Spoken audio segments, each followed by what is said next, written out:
Friends, once again I welcome you all to the lecture series Engineering Drawing for EAC Prelims.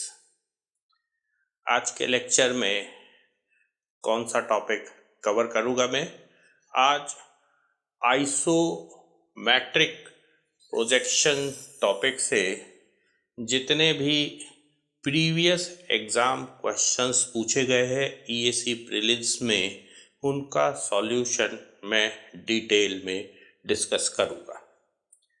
अच्छा, ये previous exam questions के solution वाले lecture को कब देखना चाहिए स्टूडेंट को, कब स्टूडेंट के लिए सबसे ज़्यादा फायदेमंद है किसी टॉपिक पर प्रीवियस एग्ज़ाम क्वेश्चंस के सॉल्यूशंस वाले लेक्चर को देखना। मेरा सजेशन यह है कि आप टॉपिक की तैयारी करने के जस्ट पहले प्रीवियस एग्ज़ाम क्वेश्चंस वाला लेक्चर देखिए। क्यों?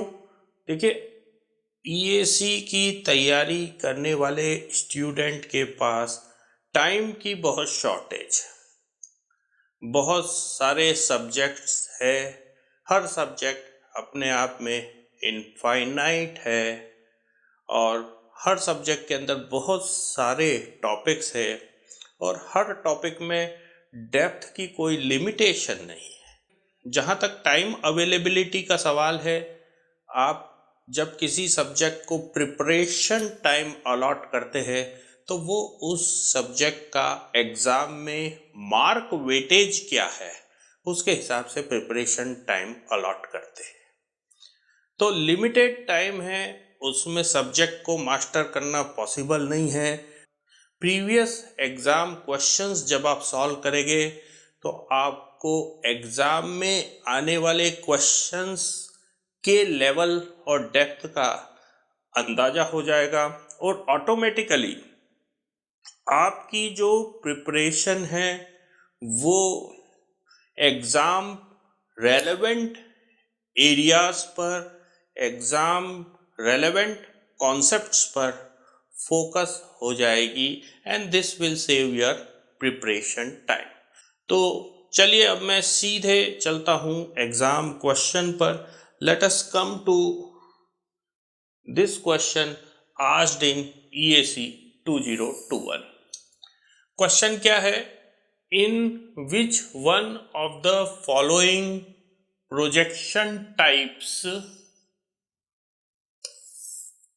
the object is kept in such a way that its three mutually perpendicular edges make equal angles with the planes of projection and the object stands on one of its corners. Option A है non isometric projection, option B है oblique projection, option C isometric projection, option D point projection. देखिए, question क्या है? Question ये है कि जब आप सॉलिड मॉडल को, जब आप ऑब्जेक्ट को इस तरीके से रखते हैं कि उस ऑब्जेक्ट का x axis, Y axis, Z axis projection plane से इक्वली इंक्लाइंड हो, तो उस ऑब्जेक्ट का जो प्रोजेक्शन मिलता है प्रोजेक्शन प्लेन पर वो कौन से टाइप का प्रोजेक्शन होता है। क्या कह रहा हूँ? जैसे ये एक ऑब्जेक्ट आपको दिख रहा है, ये एक्स एक्सिस है, ये वाई एक्सिस है, ये जेड एक्सिस है और आप इस तरीके से रख रहे हैं कि ऑब्जेक्ट का एक्स एक्सिस, वाई एक्सिस और जेड एक्सिस तीनों प्रोजेक्शन प्लेन से इक्वली इंक्लाइंड है, तो ऑब्जेक्ट का जो प्रोजेक्शन मिलता है उसे क्या कहते हैं। और इस क्वेश्चन का जो करेक्ट आंसर है, the correct answer for this question is C, isometric projection. ठीक है, आंसर तो मैंने आपको डायरेक्ट बता दिया, पर जरा क्वेश्चन में जो जो टेक्निकल टर्म्स यूज हुई है उनको डिटेल में समझ लेते हैं और सिस्टमैटिकली आंसर तक पहुंचते हैं। ये प्रोजेक्शन टाइप्स क्या होता है, कितने प्रोजेक्शन टाइप्स होते हैं, क्या है ये नॉन आइसोमेट्रिक प्रोजेक्शन का मीनिंग क्या होता है, ऑब्लिक प्रोजेक्शन का मीनिंग क्या होता है, आइसोमेट्रिक प्रोजेक्शन का मीनिंग क्या होता है, पॉइंट प्रोजेक्शन का मीनिंग क्या होता है। तो पहले हम इन टेक्निकल टर्म्स को एक एक करके समझना चालू कर रहे हैं। सबसे पहले प्रोजेक्शन टाइप्स। देखिए, प्रोजेक्शन मेथड्स क्या होती है, इंजीनियरिंग ड्राइंग में ऑब्जेक्ट का शेप एंड साइज कम्युनिकेट करने के लिए lot of methods of drafting a drawing are available and those methods are called projection methods। देखिए, ये आपको मैं थोड़ा सा यहाँ से हटता हूँ स्क्रीन से, जिससे कि आप इसको पॉज करके उतारना चाहे तो उतार भी सके। ये आपको प्रोजेक्शन मेथड्स का क्लासिफिकेशन चार्ट दिख रहा है, कितने प्रकार की प्रोजेक्शन मेथड्स इंजीनियरिंग ड्राइंग में एग्जिस्ट करती है। ठीक है, हमें कौन सा शब्द समझना है, हमें समझना है व्हाट इज ऑब्लिक प्रोजेक्शन। ठीक है, और क्या समझना है, हमें समझना है व्हाट इज आइसोमेट्रिक प्रोजेक्शन, ये समझना है। अच्छा देखिए, आप इस क्लासिफिकेशन चार्ट को ध्यान से देखिए तो ऑब्लिक प्रोजेक्शन एक प्रकार का पैरेलल प्रोजेक्शन है। प्रोजेक्शन मेथड्स को ब्रॉडली दो टाइप्स में क्लासिफाई करा गया है, एक है पैरेलल प्रोजेक्शन और दूसरा है पर्सपेक्टिव प्रोजेक्शन। और फिर पैरेलल प्रोजेक्शन फिर से दो टाइप्स में क्लासिफाई हुई है, एक है ऑब्लिक प्रोजेक्शन और दूसरा है ऑर्थोग्राफिक प्रोजेक्शन। तो हमें ऑब्लिक प्रोजेक्शन समझना है। ऑब्लिक प्रोजेक्शन अच्छे से समझने के लिए पहले इस पैरेलल प्रोजेक्शन को समझना पड़ेगा। ठीक है, और क्या समझना है हमें, हमें आइसोमेट्रिक प्रोजेक्शन समझना है। और यहाँ देखिए, आइसोमेट्रिक प्रोजेक्शन एक प्रकार का एक्सोनोमेट्रिक प्रोजेक्शन है। ये क्लासिफिकेशन चार्ट में आपको साफ साफ दिख रहा है कि there are 3 types of axonometric projection, isometric projection, dimetric projection, trimetric projection. तो आइसोमेट्रिक प्रोजेक्शन यदि अच्छे से समझना है तो पहले आपको ये समझना पड़ेगा कि ये एक्सोनोमेट्रिक प्रोजेक्शन होता क्या है। और फिर ये देखिए, चार्ट को एक बार और देखिए, axonometric projection is a type of orthographic projection. As per the classification chart, there are 2 types of orthographic projection. Number 1 is axonometric orthographic projection and number 2 is multi-view orthographic projection. तो axonometric projection यदि अच्छे से समझना है तो आपको orthographic projection term को भी समझना पड़ेगा। ठीक है, तो ये कुल मिला के हमें टर्म समझनी है, isometric projection, axonometric projection, orthographic projection, parallel projection, oblique projection. चलिए सबसे पहले पैरेलल प्रोजेक्शन से शुरुआत करते हैं। पैरेलल प्रोजेक्शन क्या होता है, जब ऑब्जेक्ट के कॉर्नर पॉइंट से प्रोजेक्टर्स जाते हैं पैरेलल टू ईच अदर और प्रोजेक्शन प्लेन पर इंटरसेक्ट होते हैं, प्रोजेक्टर्स और प्रोजेक्शन प्लेन के इंटरसेक्शन पॉइंट को जब हम ज्वाइन करते हैं तो हमें क्या मिलता है, पैरेलल प्रोजेक्शन। पैरेलल प्रोजेक्शन में मेन बात यह है कि projectors are parallel to each other. देखिए इस पिक्टोरियल डायग्राम से और कंपैरेटिव डेफिनेशन से आपको पैरेलल प्रोजेक्शन और अच्छे से समझ आएगा। सबसे पहले बी वाले पिक्टोरियल डायग्राम को देखिए, इसको, ठीक है। ये पैरेलल प्रोजेक्शन का एग्जाम्पल है। इसमें आपका ऑब्जेक्ट एक रेक्टेंगुलर प्लेन है ABCD, और जिस प्लेन पर हम इमेज ले रहे हैं, परछाई ले रहे हैं, प्रोजेक्शन ले रहे हैं, वो ये वाला प्लेन है, दिस प्लेन, ठीक है। अब देखिए प्रोजेक्शन लेना है तो ये A से प्रोजेक्टर गया और प्रोजेक्शन प्लेन पर जाकर किस पॉइंट पे टकराया, A डैश पे, और B से प्रोजेक्टर गया और ये प्रोजेक्शन प्लेन से किस पॉइंट पर जाकर टकराया, B डैश पे। अच्छा एक बात नोटिस करिए, चूंकि ये पैरेलल प्रोजेक्शन है इसलिए ये A से जाने वाला प्रोजेक्टर और B से जाने वाला प्रोजेक्टर एक दूसरे के पैरेलल है।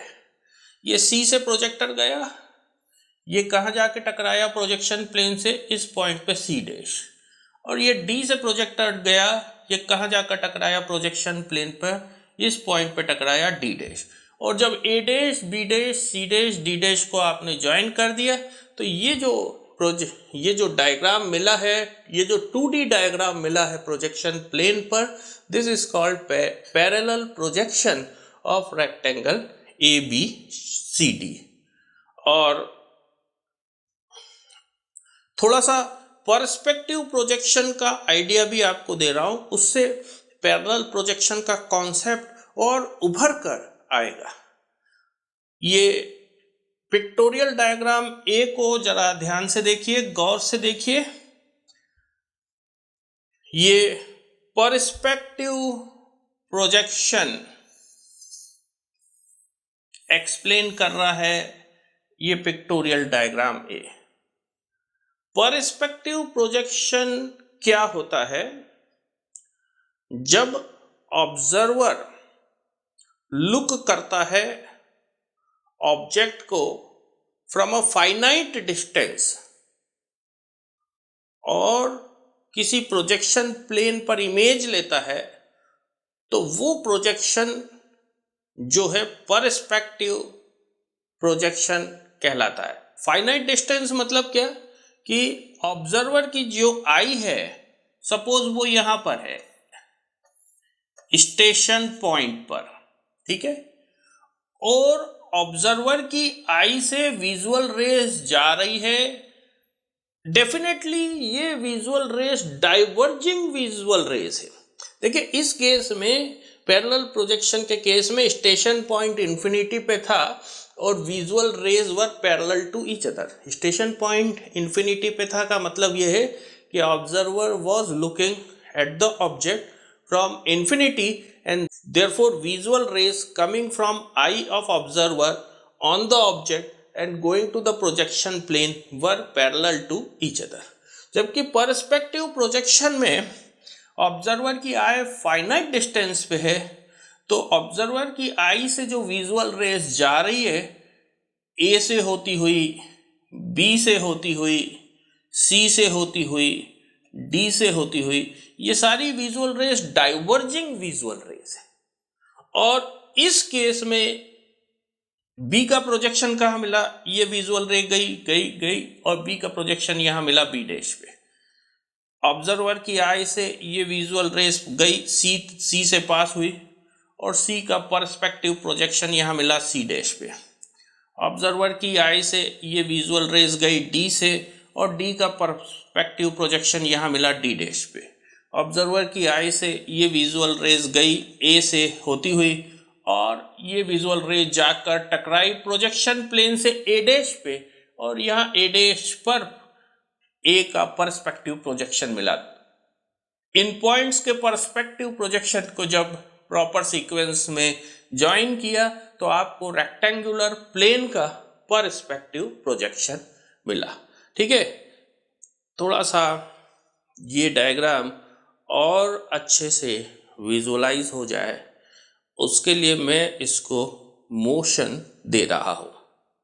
देखिएगा, सेम अरेंजमेंट है, बस अंतर ये हो गया कि अब आप करीब करीब टॉप से दिख रहे हैं, इसलिए ये रेक्टेंगल लाइन दिख रहा है और प्रोजेक्शन प्लेन भी काफी श्रिंक्ड दिख रहा है। ठीक है, ये वाला बी वाला डायग्राम है पैरेलल प्रोजेक्शन वाला, प्रोजेक्टर्स तो आपको पैरेलल दिख ही रहे हैं, और ये वाला ए वाला डायग्राम है पर्सपेक्टिव प्रोजेक्शन का, इसमें प्रोजेक्टर्स आपको डाइवर्जिंग दिख रहे हैं या converging to a point called station point दिख रहे हैं। और देखिए मैं वीडियो को प्ले कर रहा हूं, ध्यान से देखिएगा।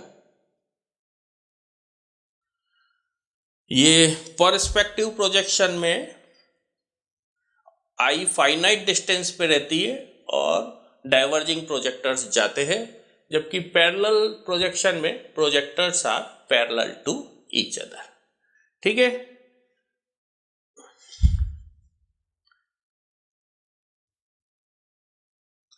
अच्छा अगला शब्द कौन सा समझना था हमको? पैरेलल प्रोजेक्शन समझ लिया है, अब ऑब्लिक प्रोजेक्शन क्या होता है ये हमें समझना है। Now we want to understand what is the meaning of technical term oblique projection.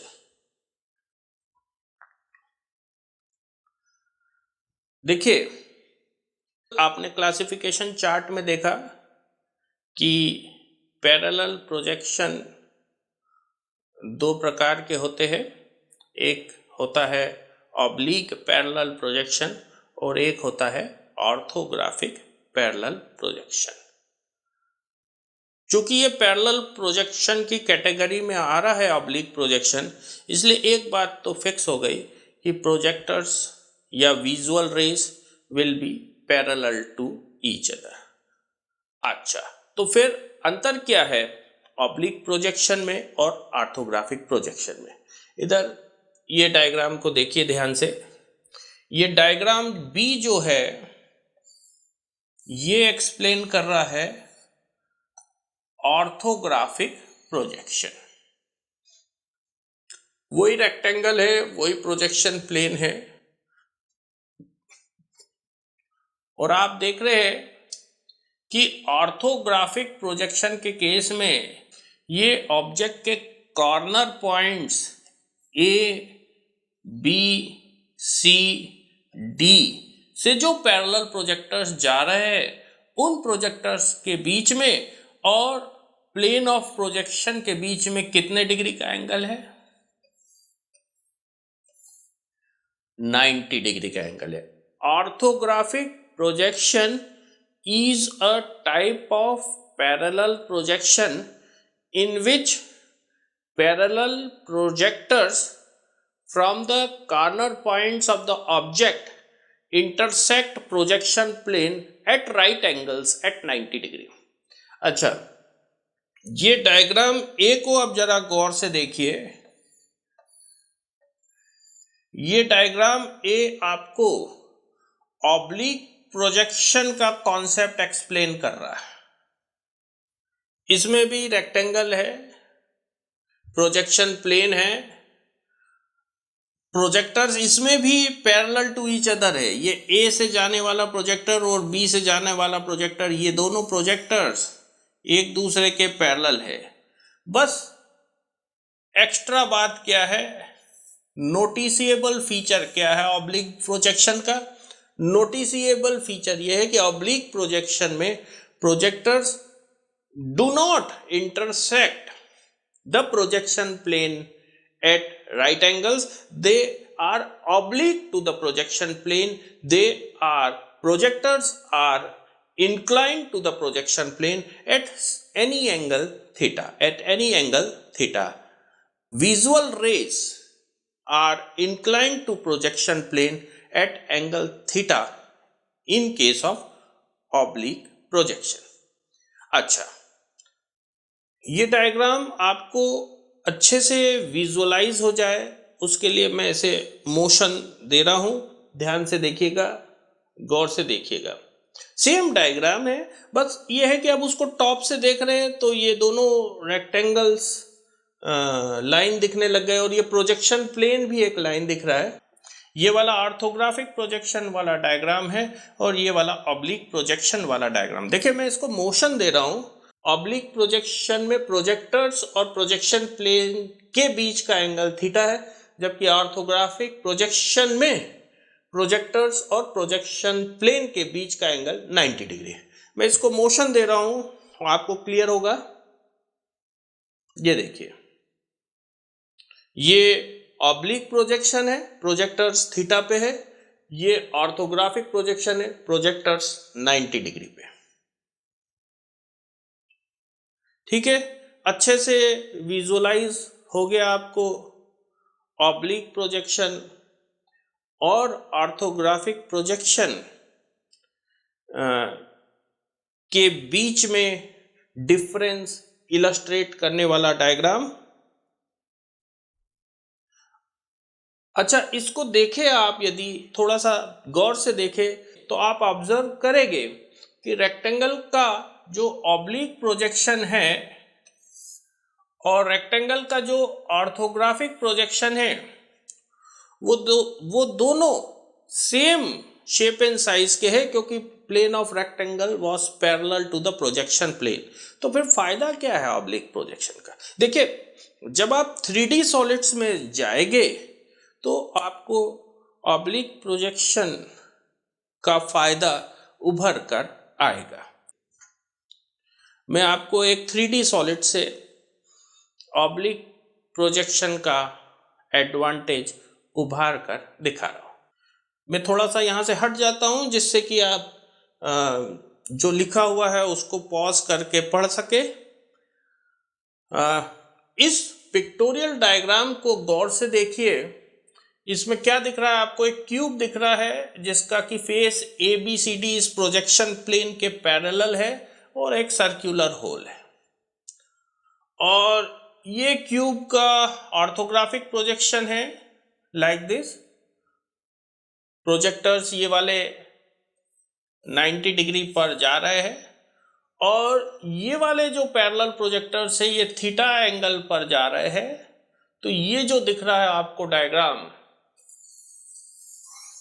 ये क्यूब का ऑब्लिक प्रोजेक्शन है। तो क्लियर कट आपको फर्क दिख रहा है। ऑब्लिक प्रोजेक्शन ऑफ क्यूब में आपको क्यूब का 3D लुक देखने को मिल रहा है। ये डायग्राम अच्छे से आप विजुअलाइज कर सके उसके लिए इसको मैं मोशन दे रहा हूं।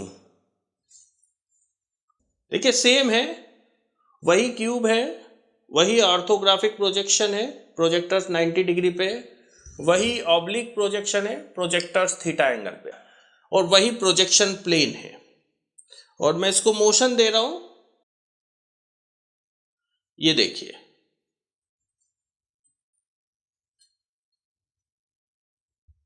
ये ऑर्थोग्राफिक प्रोजेक्शन है और ये प्रोजेक्टर्स जो है ये सब थीटा एंगल पे जा रहे हैं। These projectors are making angle theta with projection plane। तो ये जो मिला है, this is the oblique projection of the cube। ठीक है, तो मेरे ख्याल से आपको बहुत अच्छे से समझ आ गया है ऑब्लिक प्रोजेक्शन वर्ड। और अब अगला शब्द कौन सा समझना है हमें?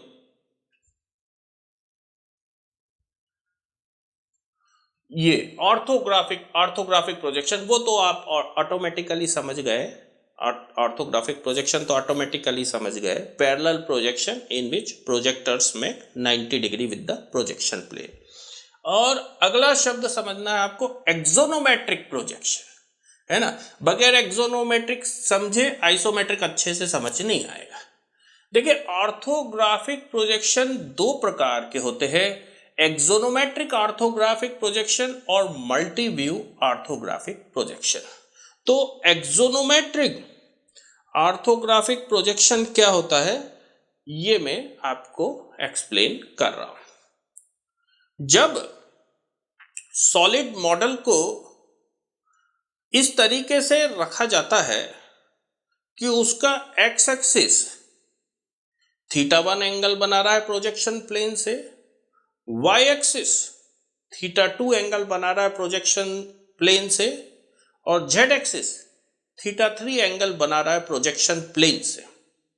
ठीक है, मतलब जब सॉलिड मॉडल के तीनों एक्सिस प्रोजेक्शन प्लेन से इंक्लाइंड है तो सॉलिड मॉडल का जो प्रोजेक्शन मिलता है प्रोजेक्शन प्लेन पर, वो एक्सोनोमेट्रिक प्रोजेक्शन कहलाता है। थोड़ा सा मैं हट रहा हूं जिससे कि ये लिखा हुआ भी आप पढ़ ले, थोड़ा सा पॉज करके। ठीक है, अच्छा, अब इस डायग्राम को ध्यान से देखिए। ये एक सॉलिड है, ये सॉलिड का एक्स एक्सिस है, ये सॉलिड का वाई एक्सिस है, और ये सॉलिड का जेड एक्सिस है। अच्छा, सॉलिड का एक्स एक्सिस इस प्रोजेक्शन प्लेन से कितना एंगल बना रहा है? θ1।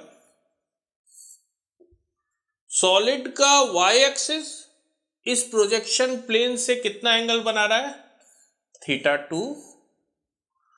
और सॉलिड का जेड एक्सिस इस प्रोजेक्शन प्लेन से कितना एंगल बना रहा है? θ3। ठीक है, तो इस सॉलिड का ये जो प्रोजेक्शन मिल रहा है यहाँ इस प्रोजेक्शन प्लेन पर, इस प्रोजेक्शन को हम कहते हैं एक्सोनोमेट्रिक प्रोजेक्शन। अच्छा, थोड़ा सा लिखा हुआ ध्यान से देखिए। एक्सोनोमेट्रिक प्रोजेक्शन कितने प्रकार के होते हैं और उसके एक्सोनोमेट्रिक प्रोजेक्शन के क्लासिफिकेशन का बेसिस क्या है? देखिए, तीन प्रकार के एक्सोनोमेट्रिक प्रोजेक्शन होते हैं। एक होता है आइसोमेट्रिक प्रोजेक्शन जिसमें θ1 इक्वल टू θ2 इक्वल टू θ3 होता है। दूसरा होता है डायमेट्रिक एक्सोनोमेट्रिक प्रोजेक्शन जिसमें कोई दो एंगल बराबर होते हैं। यदि θ1 इक्वल टू θ2 हो गया तो θ3 की वैल्यू अलग रहेगी। यदि θ2 इक्वल टू θ3 हो गया तो θ1 की वैल्यू अलग रहेगी। और यदि θ3 इक्वल टू θ1 हो गया तो θ2 की वैल्यू अलग रहेगी। वो एक्सोनोमेट्रिक प्रोजेक्शन जिसमें दो एंगल्स बराबर रहते हैं, कोई भी दो हो सकते हैं, वो कहलाता है डायमेट्रिक एक्सोनोमेट्रिक प्रोजेक्शन। और ट्राइमेट्रिक एक्सोनोमेट्रिक प्रोजेक्शन क्या होता है? इसमें तीनों एंगल्स θ1 θ2 θ3 तीनों एंगल्स की वैल्यू अलग अलग होती है। तो हमारे काम का तो ये है, आइसोमेट्रिक प्रोजेक्शन आपके समझ आ गया, वो वाला एक्सोनोमेट्रिक प्रोजेक्शन जिसमें θ1 θ2 θ3 बराबर बराबर हो। थोड़ा अच्छे से ये डायग्राम विजुअलाइज हो सके इसके लिए मैं इसको मोशन दे रहा हूं। और एक और फीचर जो ऑब्जर्व कर सकते हैं आप इस डायग्राम में वो ये कि θ1 θ2 θ3 तीनों बराबर कर दिए गए हैं 35.26 डिग्री 35.26 डिग्री 35.26 डिग्री। तो ये जो प्रोजेक्शन हो गया है, ये कौन सा प्रोजेक्शन हो गया है? ये आइसोमेट्रिक प्रोजेक्शन हो गया है। ये वैल्यू कहाँ से आती है? ये वैल्यू ट्रिग्नोमेट्री से आती है। जब आप सॉलिड के X axis Y axis Z axis को वीपी से इक्वली इंक्लाइन करते हैं तो ट्रिग्नोमेट्री से एंगल की वैल्यू निकल कर आती है 35.26 डिग्री। ठीक है, मैं थोड़ा सा इसको मोशन दे रहा हूं डायग्राम को so that you understand it better. Same diagram है, ये मोशन दिया, ये कौन सा एक्सिस है? Y axis. देखिए कितना इंक्लाइंड है 35.26 डिग्री। आइसोमेट्रिक प्रोजेक्शन की कॉन्सेप्ट वीडियो है ये। आइसोमेट्रिक प्रोजेक्शन की है तो θ1 θ2 θ3 तीनों बराबर रहेंगे। ये कौन सा एक्सिस है? X axis. एंगल देखिए 35.26 डिग्री। ये कौन सा एक्सिस है? Z axis. एंगल देखिए 35.26 डिग्री, तीनों एंगल बराबर बराबर है। और ऑब्जेक्ट के कॉर्नर पॉइंट से प्रोजेक्टर्स कितने डिग्री पर जा रहे हैं? प्रोजेक्शन प्लेन पर 90 डिग्री पर जा रहे हैं, क्योंकि आइसोमेट्रिक प्रोजेक्शन एक प्रकार का ऑर्थोग्राफिक प्रोजेक्शन है। और ये आपको मिला इस ऑब्जेक्ट का आइसोमेट्रिक प्रोजेक्शन। ठीक है, तो आइसोमेट्रिक प्रोजेक्शन शब्द भी आपको अच्छे से समझ आ गया मेरे ख्याल से। जितने शब्द समझने थे सब समझ लिए। और अब जो आंसर दे रहा हूं मैं वो आपको बहुत अच्छे से समझ आ रहा है। देखिए क्वेश्चन क्या है, एक बार मैं पढ़ रहा हूं, एक बार क्वेश्चन को रीड कर रहा हूं। In which one of the following projection types the object is kept in such a way that its three mutually perpendicular edges make equal angle with plane of projection? तो ये तो आपने देखा कि आइसोमेट्रिक प्रोजेक्शन के case में object के three mutually perpendicular axis, मतलब X axis, Y axis, Z axis projection plane से इक्वली इंक्लाइन रहते हैं। तो correct answer for this question is C, isometric projection. दोस्तों चलिए अब हम EAC 2022 में पूछे गए इस क्वेश्चन पर चलते हैं।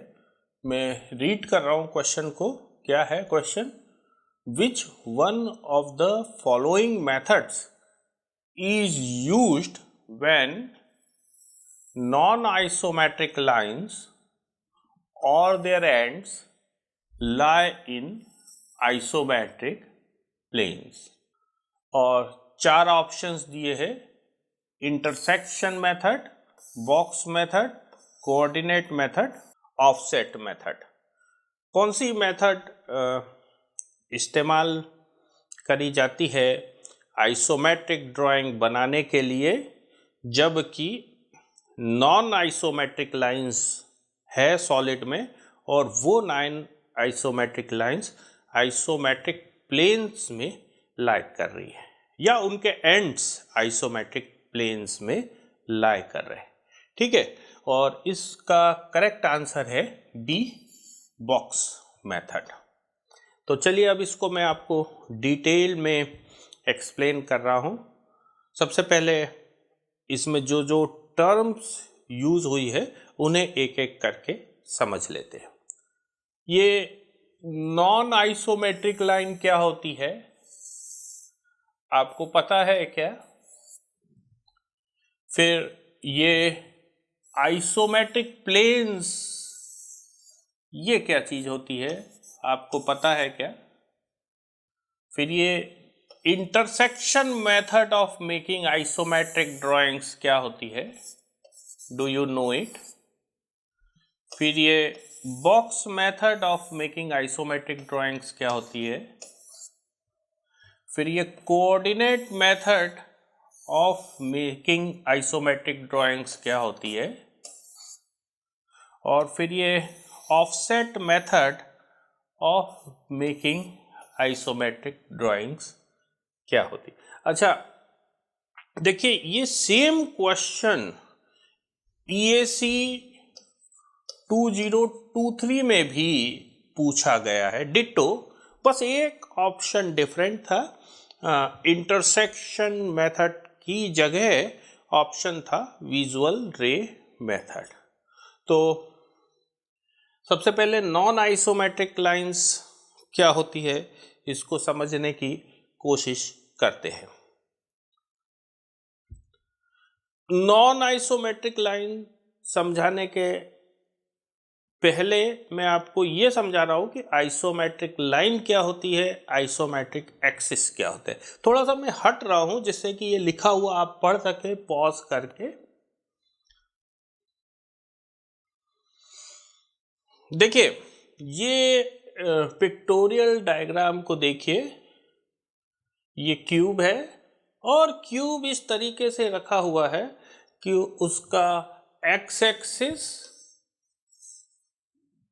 उसका वाई एक्सिस और उसका Z axis plane of projection से इक्वली इंक्लाइंड है 35.26 डिग्री। तो आपके नॉलेज के हिसाब से आप कह पा रहे हैं कि अभी इस क्यूब का आइसोमेट्रिक प्रोजेक्शन मिल रहा है प्रोजेक्शन प्लेन पे। सबसे पहले मैं आइसोमेट्रिक एक्सिस डिफाइन कर रहा हूं। जब क्यूब को इस तरीके से रखा जाता है कि उसके X Y Z projection plane से इक्वली इंक्लाइंड है, तो एक्स एक्सिस का जो प्रोजेक्शन आता है प्रोजेक्शन प्लेन पर उसे कहते हैं आइसोमेट्रिक एक्स एक्सिस। ये A B line X axis indicate कर रही है और उसका प्रोजेक्शन ये आया है प्रोजेक्शन प्लेन पर। तो this is the isometric X axis. ठीक है। अच्छा, आइसोमेट्रिक जेड एक्सिस क्या होगा? जब सॉलिड को इस तरीके से रखा जाता है कि उसके X axis, Y axis, Z axis projection plane से इक्वली इंक्लाइंड है, तो जो जेड एक्सिस का प्रोजेक्शन आता है प्रोजेक्शन प्लेन पर उसे कहते हैं हम आइसोमेट्रिक जेड एक्सिस। ठीक है। तो ये वाली जो लाइन है this is the isometric Z axis. ठीक है। और आइसोमेट्रिक वाई एक्सिस को भी सिमिलर वे ऑफ थिंकिंग से डिफाइन कर रहे हैं हम। जब सॉलिड को इस तरीके से रखा जाता है कि उसका X axis, Y axis, Z axis projection plane से इक्वली इंक्लाइंड हो, तो वाई एक्सिस का जो प्रोजेक्शन आता है प्रोजेक्शन प्लेन पर उसको आइसोमेट्रिक वाई एक्सिस कहते हैं। तो दिस इज वाई एक्सिस और इसका प्रोजेक्शन यहाँ आया है। तो ये वाली जो लाइन है this line is called isometric Y axis of the drawing. Okay, isometric axis आपके समझ आ गया। अब दूसरा वर्ड एक्सप्लेन कर रहा हूं मैं आपको, आइसोमेट्रिक लाइंस। एक बार आइसोमेट्रिक लाइन समझ लेंगे तो नॉन आइसोमेट्रिक लाइन अपने आप समझ आ जाएगा। देखिए, आइसोमेट्रिक एक्स लाइन पहले आपको एक्सप्लेन कर रहा हूं।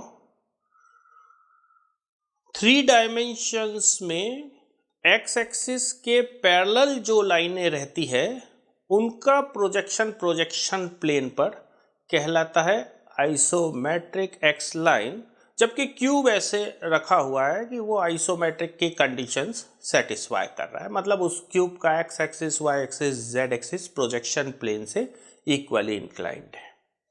तो ये वाली लाइन देखिए, ये ए बी तो एक्स एक्सिस के अलॉन्ग है और ये जो डीसी लाइन है this is parallel to X axis ना। तो ये जो डीसी लाइन का आपको ये प्रोजेक्शन मिल रहा है this is a isometric x line. ठीक है। उसी तरह आइसोमेट्रिक जेड लाइन क्या होगी? 3D में जेड एक्सिस के पैरेलल जो लाइनें हैं, जेड एक्सिस के पैरेलल ये वाली लाइनें हैं, A1 D1 is parallel to Z axis. देखिए, जेड एक्सिस ये वाली लाइन है, AD is along Z axis और A1 D1 is parallel to AD। तो ये जो A1 D1 का प्रोजेक्शन आया है this is called isometric Z line. ठीक है।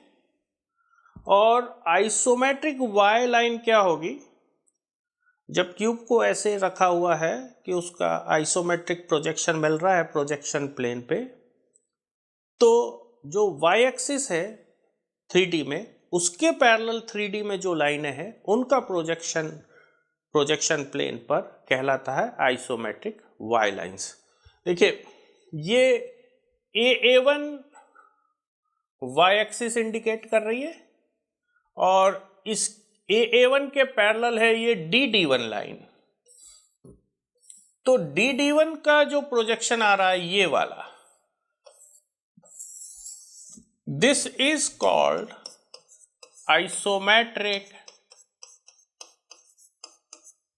Y line. ठीक है, आइसोमेट्रिक एक्सिस वर्ड समझ आ गया है, आइसोमेट्रिक लाइन वर्ड समझ आ गया है। अब नॉन आइसोमेट्रिक लाइंस क्या होता है ये एक्सप्लेन कर रहा हूं। 3D में कई ऐसी लाइनें होती है जो कि XYZ के अलॉन्ग नहीं होती है और XYZ एक्सिस के पैरेलल भी नहीं होती है। उन लाइनों का प्रोजेक्शन प्लेन पर कहलाता है नॉन आइसोमेट्रिक लाइंस, जबकि सॉलिड को ऐसे रखा है कि आइसोमेट्रिक प्रोजेक्शन मिल रहा है सॉलिड का प्रोजेक्शन प्लेन पे। जैसे कि यदि मैं इस डायगोनल BD की बात करूं, है ना, तो ये XYZ किसी के अलॉन्ग नहीं है, ना XYZ के पैरेलल है। इसका जो यहां मिल रहा है आपको ये है नॉन आइसोमेट्रिक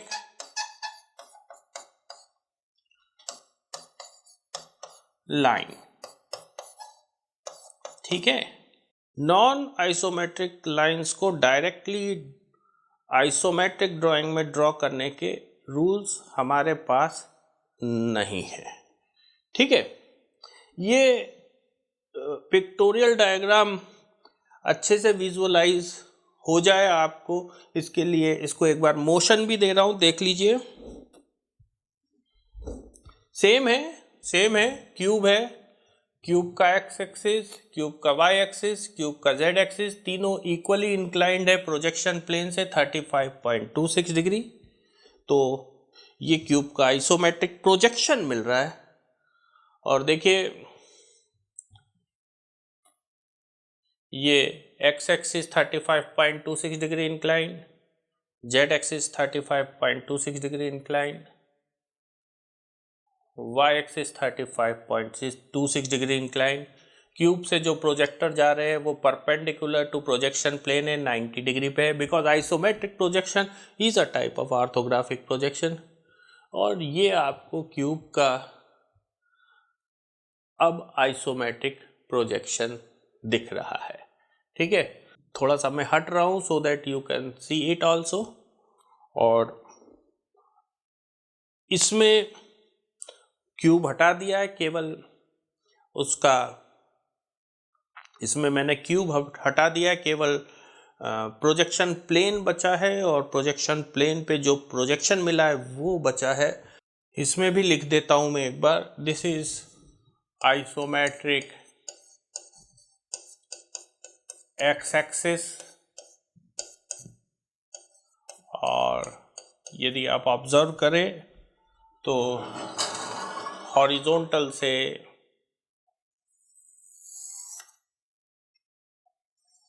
एंगल कितना है आइसोमेट्रिक एक्स एक्सिस का, that angle is 30 degree.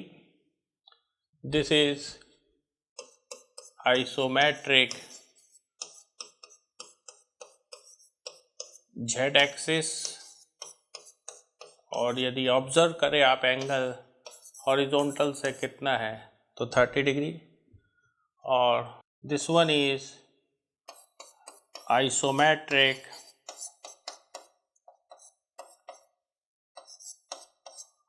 Y axis और ये वर्टिकल है। और ये BD लाइन ये रही, ये this BD diagonal is a non-isometric line, is this BD diagonal is a non-isometric line. Okay, तो नॉन आइसोमेट्रिक लाइन आपके समझ में आ गया है अच्छे से। अच्छा, एक और टर्म थी आइसोमेट्रिक प्लेन्स। तो ये जो प्लेन है ऊपर वाला ABCD, दिस प्लेन,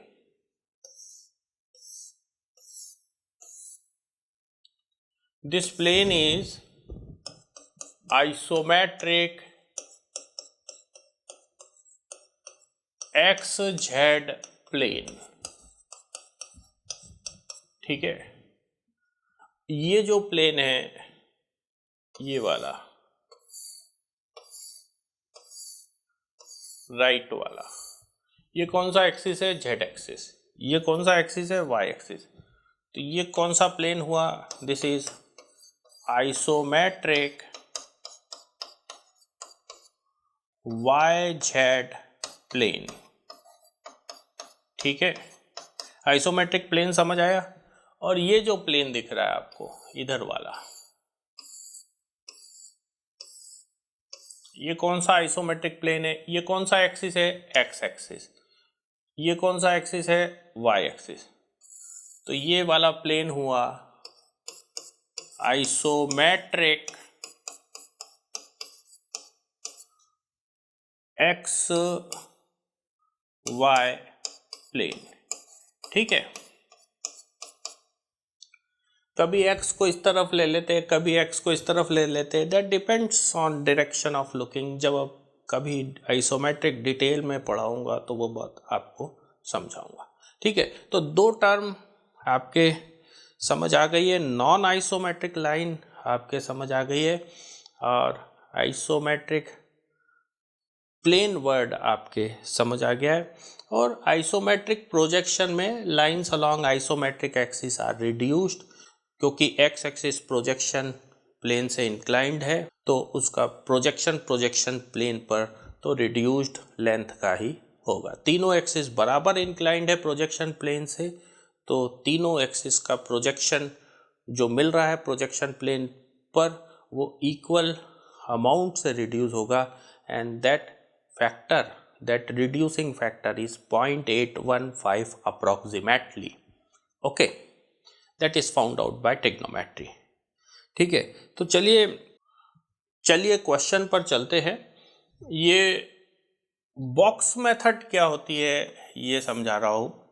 देखिए, जब कोई सॉलिड में नॉन आइसोमेट्रिक लाइंस होती है जो कि आइसोमेट्रिक प्लेन्स में लाया करती है, तो हम बॉक्स मेथड से सॉलिड की आइसोमेट्रिक ड्राइंग बनाते हैं। एक क्वेश्चन से मैं आपको बॉक्स मेथड एक्सप्लेन कर रहा हूँ। I am explaining you the box method by help of a question. क्या है question? Orthographic projections of a solid are shown below, construct isometric view by box method.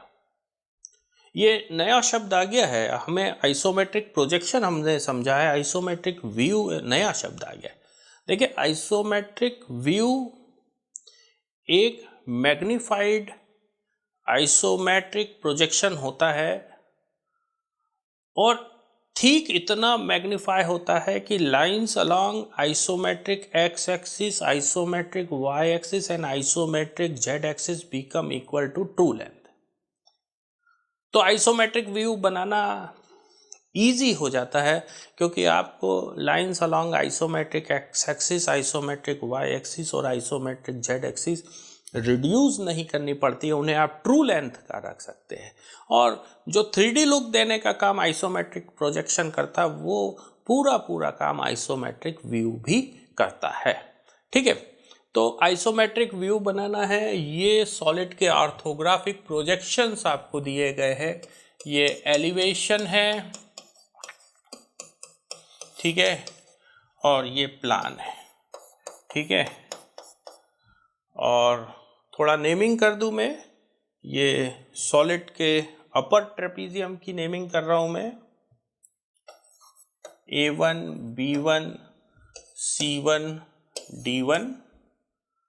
और solid के lower trapezium की naming कर रहा हूं मैं,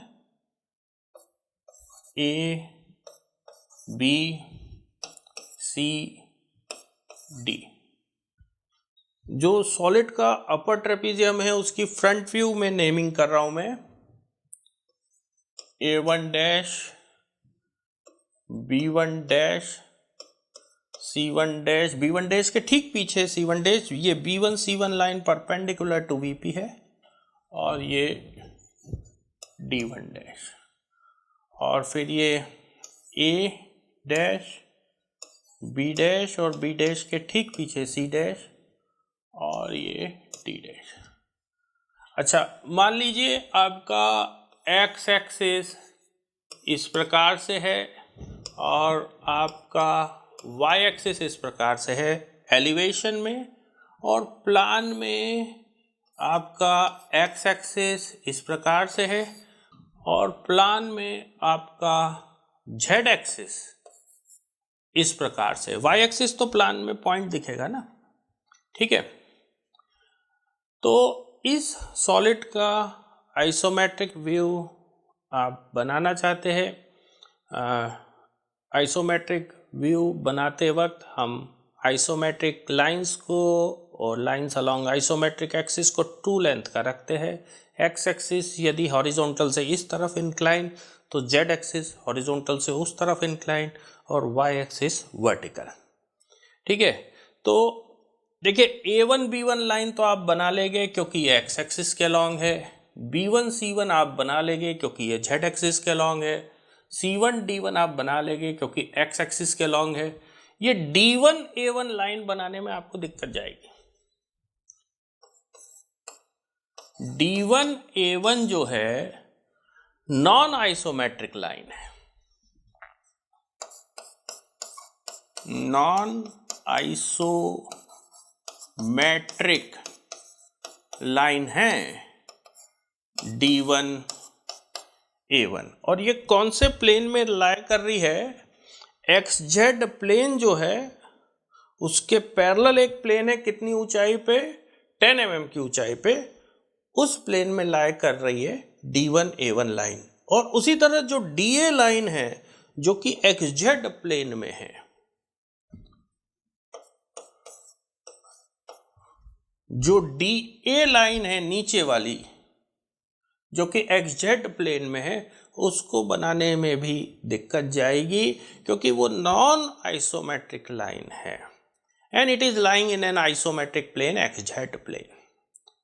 तो यहां पर ये बॉक्स मेथड जो है आपको हेल्प करती है इस तरह की सॉलिड्स की आइसोमेट्रिक ड्राइंग बनाने में। देखिए क्या है कॉन्सेप्ट, क्या है बॉक्स मेथड का? बॉक्स मेथड का कॉन्सेप्ट ये है कि सॉलिड को आप एक बॉक्स में एनक्लोज्ड इमेजिन कर लेते हैं। और बॉक्स कैसा लेते हैं? बॉक्स ऐसा लेते हैं कि बॉक्स की सारी लाइनें कोई न कोई एक्सिस के अलोंग लाई करे, या तो एक्स एक्सिस के अलोंग, या वाई एक्सिस के अलोंग, या जेड एक्सिस के अलोंग।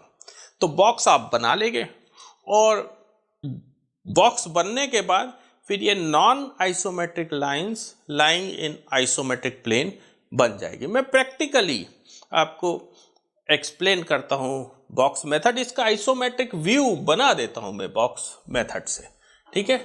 यहाँ इसका आइसोमेट्रिक व्यू बना रहा हूँ मैं बॉक्स मेथड से। ये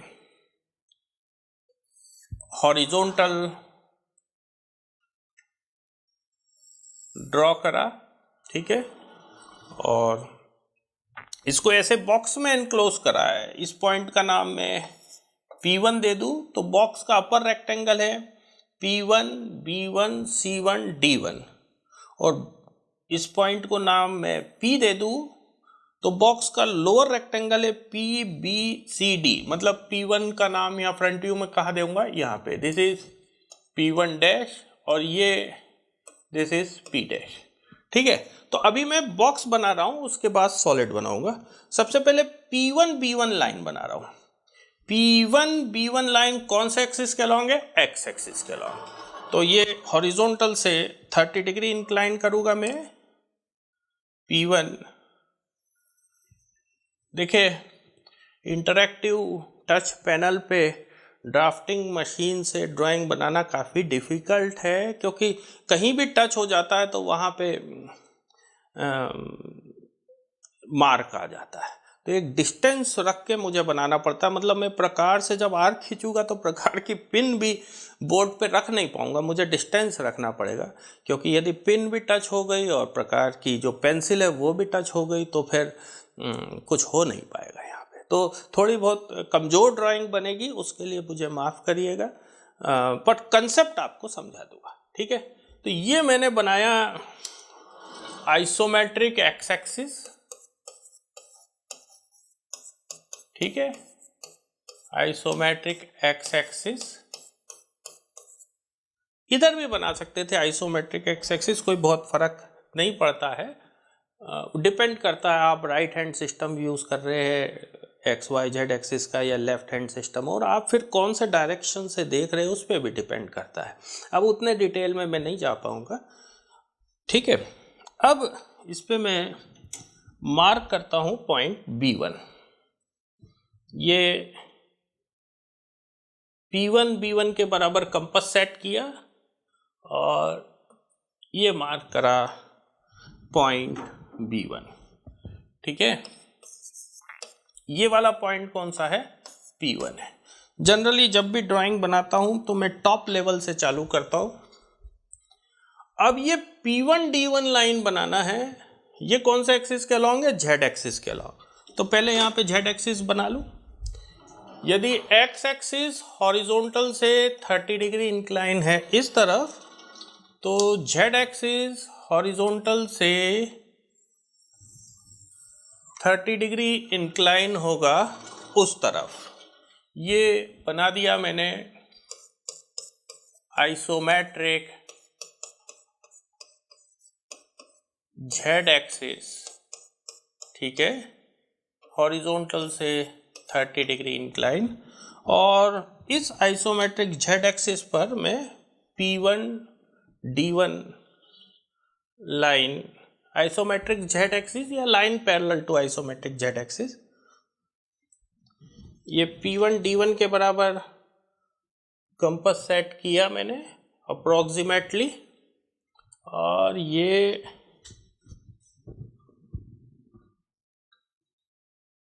आर्क लगा दिया। This is for the point D1, okay.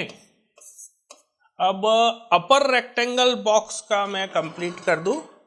D1 C1 line बना रहा हूं which is isometric x line, तो आइसोमेट्रिक एक्स एक्सिस के पैरेलल, और B1 C1 लाइन बना रहा हूं मैं which is isometric Z line,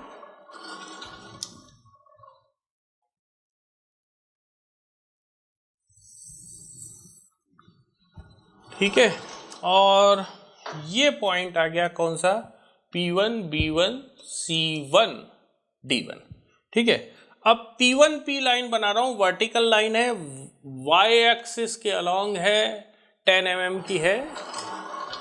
ये P1 P के लिए लाइन खींची, B1 B के लिए लाइन खींची, D1 D के लिए लाइन खींची। डिस्टेंस मेजर कर रहा हूं, P1 से P का 10 mm कितना है, ये मेजर किया डिस्टेंस, और ये यहाँ जाके ये आर्क लगा दिया, ठीक है। ये मिल गया पॉइंट P, बॉक्स के लोअर रेक्टेंगल का पॉइंट P मिला है। अब लाइनें ड्रॉ कर देता हूं मैं लोअर रेक्टेंगल की। ये PB लाइन है और ये PD लाइन है, ठीक है।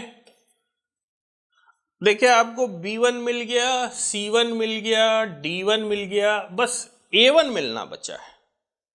जब A1 मिल जाएगा तो आप non isometric line A1 D1 lying in isometric plane parallel to exact plane draw कर लेंगे, ठीक है।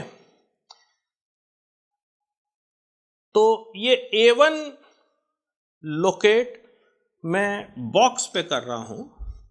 देखिए P1 से A1 के डिस्टेंस के बराबर कंपास सेट किया और P1 पे रखी कंपास की पेन और ये मार्क करा पॉइंट A1 आइसोमेट्रिक व्यू में। आइसोमेट्रिक व्यू बन रहा है, कोई भी distances, isometric X axis, isometric Y axis और आइसोमेट्रिक जेड एक्सिस के अलॉन्ग डिस्टेंसेस ट्रू लेंथ के ले रहा हूं मैं डायरेक्ट यहां से, तो आइसोमेट्रिक व्यू बन रहा है, ये आइसोमेट्रिक प्रोजेक्शन नहीं बन रहा है। ठीक है, ये मिल गया आपको A1 पॉइंट और A1 और D1 को आप ज्वाइन कर दीजिए तो आपको A1 D1 लाइन मिल जाएगी। थोड़ा सा पेन का कलर मैं बदलता हूँ सो दैट आपका जो सॉलिड मॉडल है उसका आइसोमेट्रिक व्यू उभर कर दिख पाए। तो ये पेन का कलर बदल के मैंने ब्लैक करा है और ये A1 D1 लाइन जो कि नॉन आइसोमेट्रिक लाइन है, एक्जेक्ट प्लेन में या एक्जेक्ट प्लेन के पैरेलल प्लेन में ये बनाई हमने। ठीक है, और ये पॉइंट A रहेगा तो AD लाइन बना रहा हूँ, it will be parallel to A1 D1 line. ये भी नॉन आइसोमेट्रिक लाइन है, AD भी नॉन आइसोमेट्रिक लाइन है। ये AD लाइन बना ली। ठीक है, और अब फिगर कंप्लीट कर रहा हूँ। आइसोमेट्रिक वाई एक्सिस के अलॉन्ग जो लाइनें हैं वो बना रहा हूँ। अब आइसोमेट्रिक एक्स एक्सिस के अलॉन्ग या आइसोमेट्रिक एक्स एक्सिस के पैरेलल जो लाइनें हैं वो बना रहा हूँ और आइसोमेट्रिक जेड एक्सिस के अलॉन्ग या उसके पैरेलल जो लाइनें हैं वो बना रहा हूँ। ये एक लाइन गायब हो गई है, AD लाइन, उसको फिर से ड्रॉ कर देता हूँ।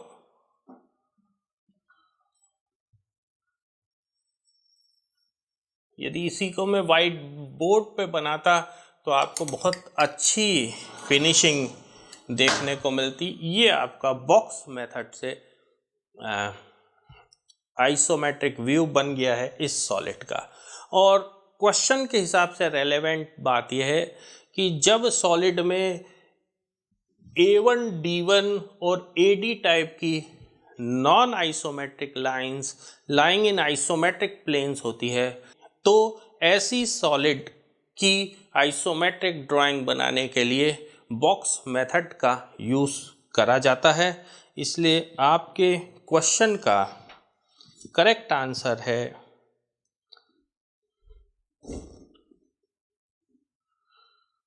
B। ठीक है, थोड़ा सा आपको ऑफसेट मेथड का भी आइडिया दे देता हूँ। What is offset method? और ऑफसेट मेथड क्या है उसका प्रिंसिपल समझाने के लिए भी मैं प्रैक्टिकली इस क्वेश्चन को सॉल्व करूँगा। क्वेश्चन क्या है? Orthographic projections of a right hexagonal prism are shown below, construct its isometric view by offset method. देखिए ये हेक्सागोनल प्रिज्म का प्लान दिया हुआ है।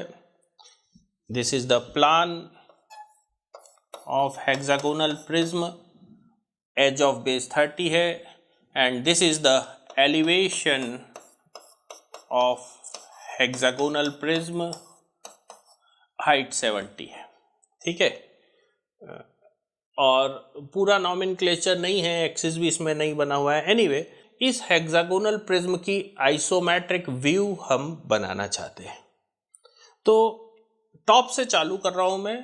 This is your X axis, this is Y axis in elevation and this is X axis and this is Z axis in plan. ठीक है, top level से बनाना चालू कर रहा हूं मैं। तो ये जो टॉप हेक्सागन है ABCDEF, ABCDEF, इसमें AB लाइन तो एक्स एक्सिस के अलॉन्ग है, बन जाएगी। BC लाइन दिक्कत देगी क्योंकि ये BC लाइन ना तो एक्स एक्सिस के अलॉन्ग है ना ही जेड एक्सिस के अलॉन्ग है। ये तो नॉन आइसोमेट्रिक लाइन है, lying in the isometric plane exact plane और plane parallel to exact plane. उसी तरह CD लाइन भी नॉन आइसोमेट्रिक लाइन है, उसको बनाने में दिक्कत है। ED लाइन फिर से आइसोमेट्रिक लाइन है, लाइन अलोंग एक्स एक्सिस, तो ये बन जाएगी। EF लाइन फिर से नॉन आइसोमेट्रिक लाइन है और FA लाइन फिर से नॉन आइसोमेट्रिक लाइन है। तो देखिए इसको बनाने का कॉन्सेप्ट क्या है कि ये जो अपर हेक्सागन है इसको एक रेक्टेंगल में आप एनक्लोज कर लेंगे PQRS, ठीक है। रेक्टेंगल बना देंगे, इस पर आप पॉइंट्स लोकेट कर लेंगे ABCDEF, और उसके बाद लोअर हेक्सागन के लिए फिर से मेहनत नहीं करेंगे, सिंपली उसको ऑफसेट कर देंगे y डायरेक्शन में 70 mm डाउनवर्ड, और इसीलिए ऑफसेट मेथड है, ठीक है। तो बनाना चालू कर रहा हूं। सबसे पहले हॉरिजॉन्टल ड्रॉ करूं, ये हॉरिजॉन्टल ड्रॉ किया, फिर आइसोमेट्रिक एक्स एक्सिस के लिए ये 30 डिग्री पे लाइन, और आइसोमेट्रिक जेड एक्सिस के लिए ये 30 डिग्री पे लाइन दूसरे डायरेक्शन में। This is for isometric X axis, ठीक है, inclined by 30 degree to horizontal in isometric drawing, and this is for isometric z-axis inclined by 30 degree to horizontal in isometric drawing, ठीक है। और मान लीजिए ये वाला पॉइंट है कैपिटल P, ओके। P देखा आपने प्लान में किधर है, तो ये PQ लाइन बना रहा हूं। PQ लाइन एक्स एक्सिस के अलॉन्ग है, ये P से Q के बराबर कंपास सेट किया, P पे रखी कंपास की पेन और ये आर्क लगा दिया। This is the point Q, और फिर PS लाइन बना रहा हूं। ये कौन सा एक्सिस के अलॉन्ग है, जेड एक्सिस के अलॉन्ग है। इंटरैक्टिव टच पैनल पे बनाना बहुत डिफ़िकल्ट काम है, क्योंकि ना तो कंपास में बोर्ड पे रख सकता हूँ ना ही स्केल बोर्ड पर रख सकता हूँ, तो ड्राइंग उतनी अच्छी नहीं बन पा रही है, पर ठीक है, कॉन्सेप्ट आपको क्लियर हो जाएगा। अब SR लाइन बना दूँ आइसोमेट्रिक एक्स एक्सिस के पैरेलल, और RQ लाइन बना दूँ आइसोमेट्रिक जेड एक्सिस के पैरेलल, ठीक है। इस पे पॉइंट्स मार्क कर लूँ मैं, ये P से A, ये A, ये B, ये कौन सा पॉइंट है D, और ये कौन सा पॉइंट है E। और अब F और C मार्क कर रहा हूँ। ये P से F के डिस्टेंस के बराबर कंपास सेट किया, ये F और ये C, ठीक है।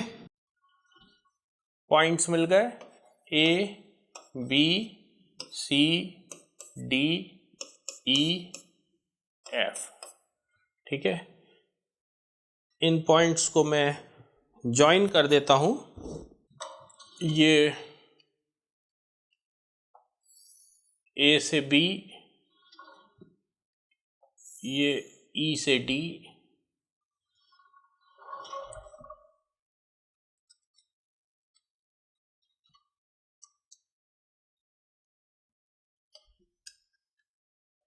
ये B से C,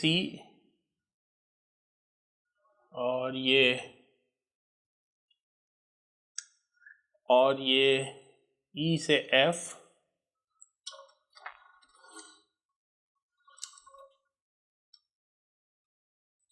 ये गायब हो गया BC, इसको एक बार और ड्रॉ कर दूं, ठीक है। और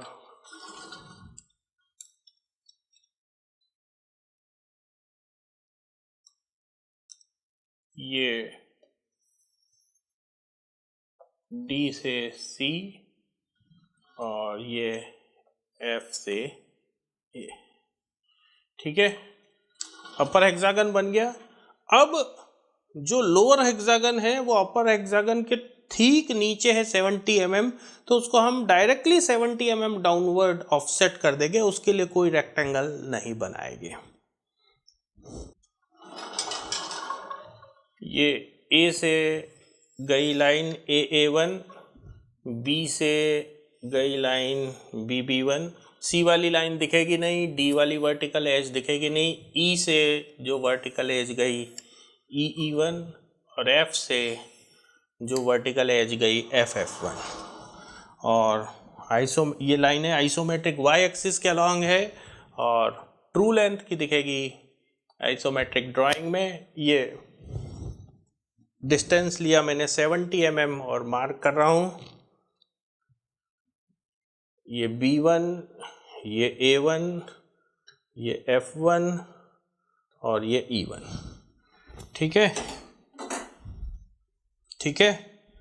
और अब ये A1, ये B1, ये F1 और ये E1, और अब ज्वाइन कर देता हूं मैं। पेन का कलर बदल कर ब्लैक कर रहा हूं। ये E1 F1 ड्रॉ करी, F1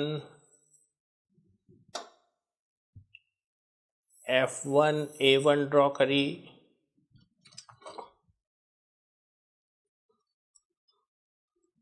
और ये A1 B1 ड्रॉ करी, और डार्कन कर रहा हूँ इन लाइनों को। A से A1, B से B1, C से C1 दिख नहीं रही, D से D1 दिख नहीं रही, F से F1, ठीक है।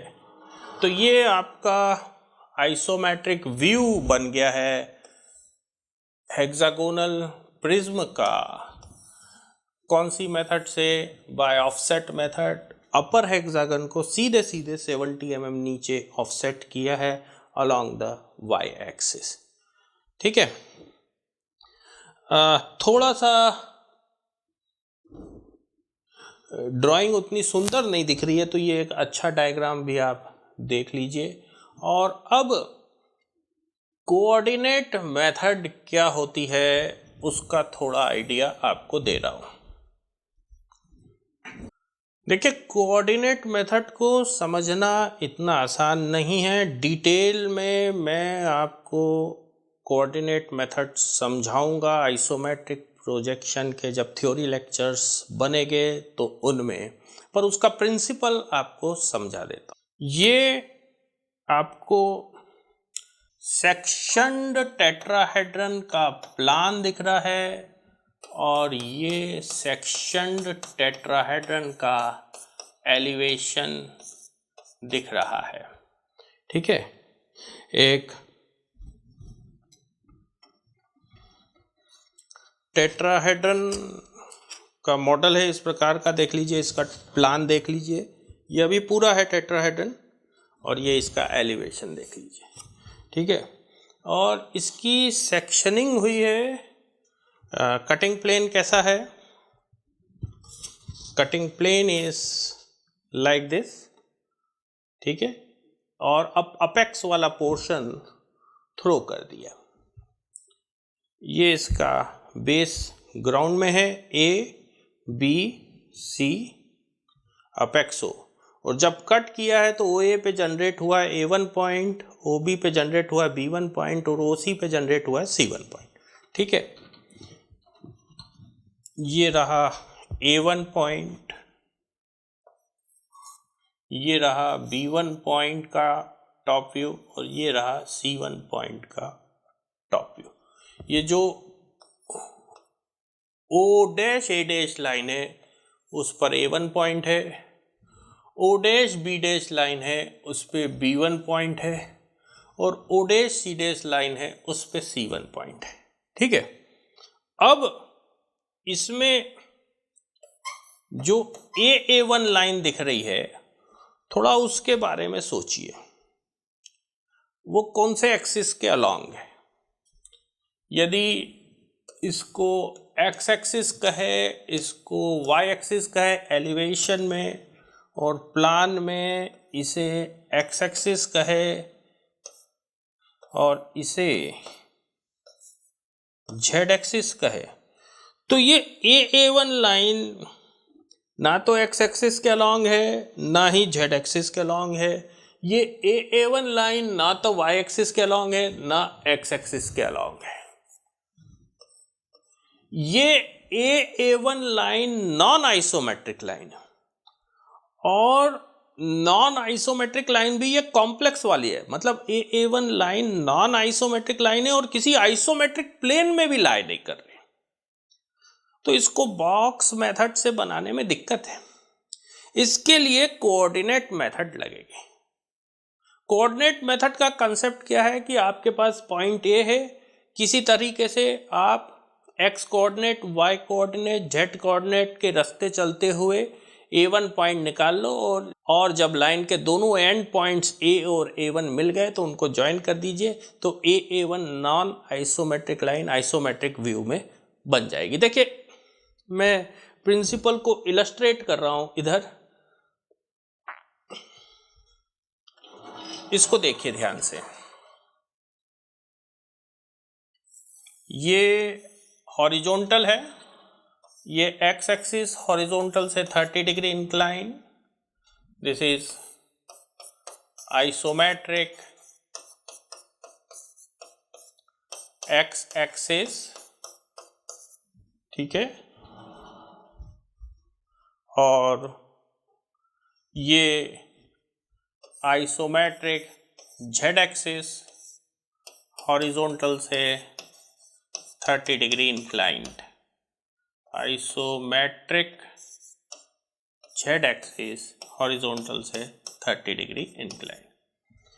सपोज आपके पास पॉइंट ए है आइसोमेट्रिक ड्राइंग में, और आपको पॉइंट A1 प्लॉट करना है आइसोमेट्रिक ड्राइंग में। यहां तो बना हुआ है पर प्लॉट कैसे होगा जरा देखिए। तो A से A1 सीधे तो जा ही नहीं सकते आप, क्योंकि A1 is a non isometric line, और नॉन आइसोमेट्रिक लाइन भी कॉम्प्लेक्स वाली है। तो A से A1 आप एक्स वाई जेड के रास्ते जाइए। पहले आप जाइए A से P, ठीक है, ये A से P, इधर देखिए ध्यान से, AP कौन से एक्सिस के अलॉन्ग है, एक्स एक्सिस के अलॉन्ग, ठीक है। ये A से P का डिस्टेंस मेजर किया, it is along the x coordinate, along the x axis, और ये मार्क करा P, ठीक है। ये P आ गया आपका आइसोमेट्रिक एक्स एक्सिस पे, this is your line AP, okay. फिर आप जाइए P से Q, ठीक है, P से Q, PQ लाइन कौन से एक्सिस के अलॉन्ग है, it is along Z axis, ठीक है। ये फिर आप गए P से Q, और कितना वो आप वहां से, ये PQ गए आप, ठीक है, ये P से Q गए, और ये दोनों डिस्टेंसेस बराबर हो गए, ये PQ डिस्टेंस और ये वाला PQ डिस्टेंस बराबर। और फिर आपको A1 तक पहुंचना है ना, अभी X के रास्ते गए आप AP, Z के रास्ते गए आप PQ, अब आपको A1 तक पहुंचना है ना, तो अब आप Q से A1 जाइए इधर, ये कौन से एक्सिस के अलॉन्ग है, Y एक्सिस के अलॉन्ग है, ठीक है। Q से आप A1 गए ऐसे, और Q से A1 गए आप ऐसे, और ये डिस्टेंस आपने यहां से मेजर कर लिया, ठीक है, QA1, QA1, ठीक है। और ये आपको पॉइंट A1 मिल गया आइसोमेट्रिक व्यू में। ये प्रिंसिपल है बच्चों कोऑर्डिनेट मेथड का।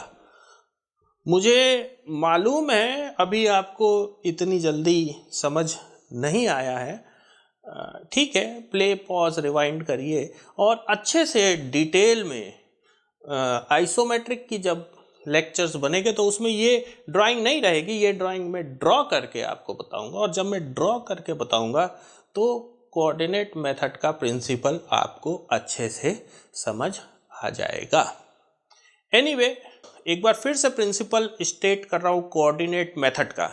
जब नॉन आइसोमेट्रिक लाइंस रहती है और वो किसी आइसोमेट्रिक प्लेन में भी लाई नहीं करती है तो उनको बनाने के लिए लाइन के एक पॉइंट से दूसरे पॉइंट तक पहुंचते हैं हम X axis, Y axis, Z axis के रास्ते से, और इसलिए ये मेथड कहलाती है कोऑर्डिनेट मेथड।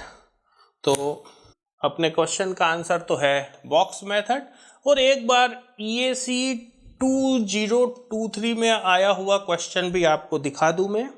EAC 2023 में ये क्वेश्चन आया था, ये एक ऑप्शन नया आ गया था, विजुअल रे मेथड, और इंटरसेक्शन मेथड ऑप्शन हट गया था, otherwise the questions are same. दोस्तों चलिए अब EAC 2023 में आइसोमेट्रिक प्रोजेक्शन चैप्टर से पूछे गए इस दूसरे क्वेश्चन को सॉल्व करते हैं। क्वेश्चन को रीड कर रहा हूं मैं। क्या है क्वेश्चन?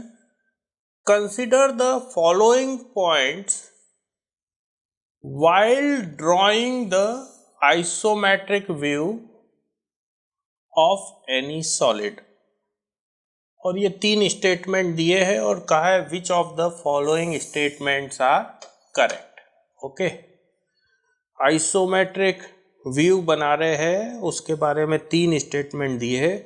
कौन से स्टेटमेंट सही है ये आपको बताना है। ये 4 ऑप्शंस है। क्या क्या है statement? The isometric view should be drawn according to the given views and in such a way that maximum possible details are visible। पहला पॉइंट, आइसोमेट्रिक व्यू ऐसा बनाना है जिसमें मैक्सिमम पॉसिबल डिटेल्स दिखे। दूसरा पॉइंट क्या है? At every point for the corner of a solid at least 3 lines for the edges must converge and of this at least 2 must be for visible edges। Solid के corner को indicate करने के लिए कम से कम उस point पे 3 लाइनें converge होनी चाहिए और कम से कम 2 तो उसमें डार्क होनी चाहिए, विजिबल लाइंस होनी चाहिए। और तीसरा पॉइंट क्या है? 2 lines for visible edges will never cross each other. Visible edges indicate करने वाली 2 लाइन ऐसे क्रॉस कभी नहीं करेगी। तो आपको बताना है कौन सा सही है। 1 and 2 सही है, 2 and 3 सही है, 1 and 3 सही है, या 1, 2 and 3 सही है। इसका करेक्ट आंसर है 1, 2 and 3। थोड़ा सा मैं अब आपको डिटेल में इसे एक्सप्लेन करता हूं। हम आइसोमेट्रिक प्रोजेक्शन को डिस्कस कर रहे हैं डिटेल में और उसी से निकाले गए कॉन्सेप्ट्स, कौन कौन से स्टेटमेंट्स सही है क्वेश्चन में दिए हुए और कौन कौन से स्टेटमेंट गलत है। आइसोमेट्रिक प्रोजेक्शन क्या होता है ये आप जानते हैं। जब सॉलिड के एक्स एक्सिस, जेड एक्सिस और वाई एक्सिस को इस तरीके से रखा जाता है कि all of them are equally inclined to vertical reference plane या projection plane, then you see the isometric projection of solid and you'll definitely look from infinity so that visual rays are parallel to each other। तो ये आपको इसका isometric में थोड़ा सा कैमरे के डायरेक्शन से अलाइन कर रहा हूँ। देखिए परफेक्ट नहीं आएगा क्योंकि कैमरा इन्फिनिटी पे नहीं है, तो विजुअल रेज अभी एग्जैक्टली पैरेलल नहीं है, पर फिर भी काफ़ी कुछ आ जाएगा। ये आइसोमेट्रिक प्रोजेक्शन आपको दिख रहा है और ये कौन से वाले से मैच हो रहा है? This is matching with this diagram 1। ठीक है, अच्छा थोड़ा सा और सोचे आप तो एक और नई डेफिनेशन आप आइसोमेट्रिक प्रोजेक्शन की निकाल पा रहे हैं कि जब हम सॉलिड के एक्स वाई जेड को equally incline to projection plane रखते हैं और फिर प्रोजेक्शन प्लेन के परपेंडिकुलर देखते हैं फ्रॉम इन्फिनिटी, तो वी गेट आइसोमेट्रिक प्रोजेक्शन। और ये डायरेक्शन ऑफ लुकिंग आपका इस ब्लैक रॉड से रिप्रेजेंट हो रहा है। और थोड़ा सा आप सोचे तो आप सोच पाएंगे कि आपका direction of looking equally incline to X axis, Y axis and Z axis of the solid है। तो और प्रोजेक्शन प्लेन को भूल जाइए। देखिए हम नए तरीके से डिफाइन कर रहे हैं आइसोमेट्रिक प्रोजेक्शन को कि आप सॉलिड को ऐसे डायरेक्शन से देखिए कि आपका डायरेक्शन ऑफ लुकिंग सॉलिड के X axis, Y axis, Z axis से इक्वली इंक्लाइंड हो, तो आपको सॉलिड का आइसोमेट्रिक प्रोजेक्शन दिखेगा। डेफिनेटली आपको इन्फिनिटी से देखना है so that visual rays are parallel to each other. अब ऐसे कितने डायरेक्शन अवेलेबल है? इस मॉडल के केस में मैं ऐसे देख सकता हूं, अभी मेरा डायरेक्शन ऑफ लुकिंग सॉलिड के एक्स वाई जेड से इक्वली इंक्लाइंड है, मुझे इसका आइसोमेट्रिक प्रोजेक्शन दिख रहा है। आपको नहीं दिख रहा है? ये रॉड को जब कैमरे के या आपकी लाइन ऑफ साइट के अलोंग करूंगा तो आपको इसका आइसोमेट्रिक प्रोजेक्शन दिखेगा। ये देखिए, दिख रहा है? ठीक है, ठीक है। तो ये 1 वाले से मैच हुआ। ओके, अच्छा दूसरा डायरेक्शन भी अवेलेबल है आइसोमेट्रिक प्रोजेक्शन देखने का। वो क्या है? ऐसे देख रहा हूं मैं। देखिए अभी भी मेरा डायरेक्शन ऑफ लुकिंग सॉलिड के एक्स वाई जेड से इक्वली इंक्लाइंड है, तो मुझे इसका आइसोमेट्रिक प्रोजेक्शन दिख रहा है। और आपको दिखे इसलिए आपका डायरेक्शन ऑफ लुकिंग इस ब्लैक रॉड के अलोंग अलाइन कर रहा हूं, तो अब आपको भी सॉलिड का आइसोमेट्रिक प्रोजेक्शन दिखा। ये डिफरेंट लुक है, it's an isometric projection and it is having a different look matching with drawing number 2 on the screen. Okay, drawing number 2 से मैच कर रहा है। अच्छा तीसरा डायरेक्शन भी है आइसोमेट्रिक प्रोजेक्शन का, इस तरफ से देख लूं मैं। अभी भी मेरा डायरेक्शन ऑफ लुकिंग सॉलिड के X axis, Y axis, Z axis से इक्वली इंक्लाइंड है, इसलिए मुझे आइसोमेट्रिक प्रोजेक्शन दिख रहा है सॉलिड का। और आपको आइसोमेट्रिक प्रोजेक्शन कब दिखेगा? जब ये जो ब्लैक रॉड है इसका डायरेक्शन और आपका डायरेक्शन ऑफ लुकिंग अलाइन हो जाएगा। देखिए आपको भी इसका अब आइसोमेट्रिक प्रोजेक्शन दिखने लगा है, क्योंकि आपका डायरेक्शन ऑफ लुकिंग सॉलिड के एक्स वाई जेड से इक्वली इंक्लाइन हो गया। और ये कौन सी वाली ड्राइंग से मैच कर रहा है? स्क्रीन पर बनी हुई ड्राइंग नंबर 3 से। ठीक है ना? तो एक ही सॉलिड के हम अलग अलग आइसोमेट्रिक प्रोजेक्शन बनाते जा रहे हैं लुकिंग फ्रॉम डिफरेंट डायरेक्शन। अच्छा एक और डायरेक्शन उपलब्ध है। देखिए 3 हमने कवर कर लिए, ऐसा वाला, ऐसा वाला, ऐसा वाला, और अब एक ये भी तो है। ये डायरेक्शन ऑफ लुकिंग भी कंडीशन सेटिस्फाई कर रहा है आइसोमेट्रिक प्रोजेक्शन की कि your direction of looking should be equally incline to X Y Z of the solid. और देखिए कैसा दिख रहा है, ड्राइंग नंबर 4 से मैच होएगा लुक। ठीक है, थोड़ा एरर तो आएगा क्योंकि ये जो कैमरा लगा है that is not at infinity. Ideally visual rays should be parallel to each other, और visual rays parallel to each other उस समय होगी जबकि camera will be at infinity. Okay, drawing number 4 से मैच हुआ। अच्छा ये 4 डायरेक्शंस आइसोमेट्रिक प्रोजेक्शन ऑब्टेन करने के ऊपर वाले हो गए, और इसी प्रकार के 4 डायरेक्शन नीचे वाले भी हो गए। ऐसे देख सकता हूं मैं, लाइक दिस। अब भी मेरा डायरेक्शन ऑफ लुकिंग सॉलिड के X axis, Y axis, Z axis से इक्वली इंक्लाइंड है, और मुझे सॉलिड का आइसोमेट्रिक प्रोजेक्शन दिख रहा है। देखिए कैसा दिख रहा है, ये देखिए। अब आपका डायरेक्शन ऑफ लुकिंग सॉलिड के एक्स वाई जेड से इक्वली इंक्लाइंड है। और ये देखिए, ये जो दिख रहा है आपको आइसोमेट्रिक प्रोजेक्शन, ये ड्राइंग नंबर 5 से मैच कर रहा है कि नहीं कर रहा है? कर रहा है। अच्छा, नीचे से देखने का एक डायरेक्शन ये भी हो सकता है, ये वाला, ठीक है। और मुझे इसका आइसोमेट्रिक प्रोजेक्शन दिख रहा है। आप भी देखिए, ये मैच हो रहा है ड्राइंग नंबर 6 से। देखिए, आप देखिए ड्राइंग नंबर 6 से मैच हुआ हुआ हुआ। और एक और डायरेक्शन नीचे से देखने वाला ये हो सकता है, इस तरफ से मेरा डायरेक्शन ऑफ लुकिंग अभी भी सॉलिड के एक्स वाई जेड से इक्वली इंक्लाइंड है और मुझे इसका आइसोमेट्रिक प्रोजेक्शन दिख रहा है।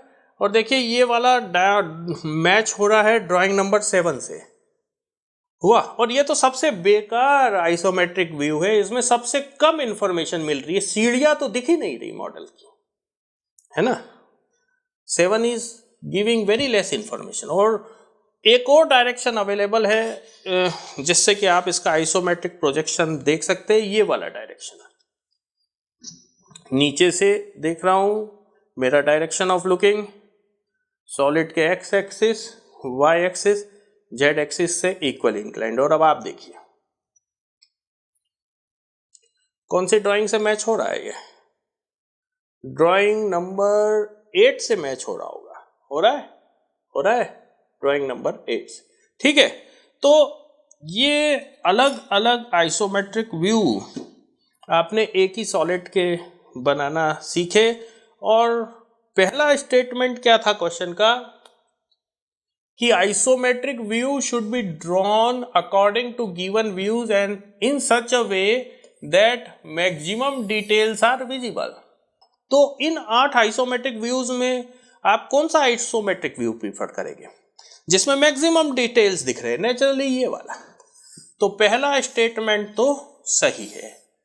दूसरा स्टेटमेंट क्या था? At every point for corner of solid at least 3 lines for the edges must converge. Of this, at least 2 must be for visible edges. क्या बोला है कि किसी भी कॉर्नर के लिए कम से कम 3 लाइनें लगती है और उसमें से 2 का डार्क होना या विजिबल होना जरूरी है। इधर देखिए, इस कॉर्नर को देखिए, इस कॉर्नर को बनाने के लिए कितनी लाइनें लगी? एक ये वाली, एक ये वाली, एक ये वाली, 3 लाइनें लगी। तो किसी भी कॉर्नर के लिए 3 लाइनें लगती। पर यदि आप इस वाले कॉर्नर को देखें तो यहां तो 2 ही लाइनें हैं। तो क्या दूसरा वाला स्टेटमेंट गलत है? नहीं, गलत नहीं है। देखिए, एक लाइन और है।